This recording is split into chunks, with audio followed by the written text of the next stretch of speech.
46 ricoveri nelle ultime 24 ore in Veneto preoccupano. Sono pazienti non correlati tra loro ma diffusi nel territorio, segno che il contagio sta risalendo. Necessario usare prudenza. Io dico che, come dico sempre, invece sta lì a guardare l'RCT di questa settimana qua ci viene valutato fra 3 settimane se ci pensate. Ma nel frattempo in 3 settimane può accadere di tutto. Io dico che quando vedi che comincia a muoversi il ricovero e supera le dimissioni giornaliere, vuol dire che c'è un trend che si sta riaccentuando.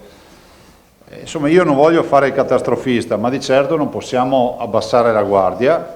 La conferenza è stata l'occasione per il direttore generale della Sanità Luciano Flor per aggiornare sulle proposte di vaccino arrivate in regione. 8, 2, una di una società inglese ed una italiana, sono state oggetto di richiesta di informazione da parte dei funzionari di Palazzo Balbi. Si chiedeva il numero di lotto delle dosi, condizio sine qua non per ottenere l'autorizzazione AIFA, l'Agenzia Nazionale del Farmaco. La società inglese non ha ancora risposto, quella italiana si è detta al momento non più disponibile.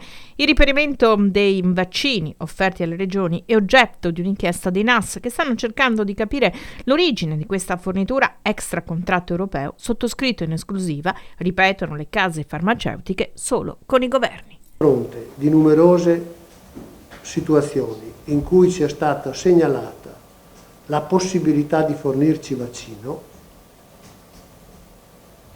è stata segnalazioni che arrivano genericamente Regione Veneto, genericamente Azienda Zero.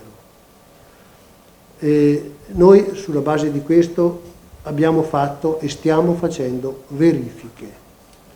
Stiamo facendo verifiche per avere tutti i dati necessari per poter chiedere autorizzazione ad acquisto ed importazione ad AIFA e struttura commissariale del governo. Se domani noi troviamo il vaccino da comprare, non lo possiamo comprare senza autorizzazione e non lo possiamo importare, perché la legge c'è e siccome la conosciamo, guarda caso la conosciamo, la prima cosa che abbiamo fatto è stato chiedere se possiamo avviare una verifica. Questa è la prima lettera che abbiamo mandato a 8 interlocutori.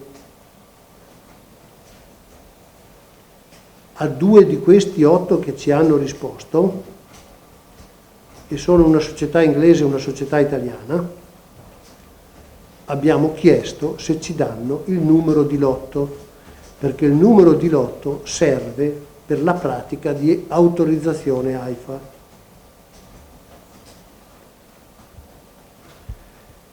Noi abbiamo chiesto il numero di lotto, una ditta non ci ha risposto ancora e una ditta ci ha detto che in questo momento non è in grado di darci il numero, non ha detto che non è in grado di darci il numero di lotto, ha detto con questa situazione che si è verificata non siamo in grado di garantirvi la fornitura e quindi ci risentiamo quando voi avete l'autorizzazione.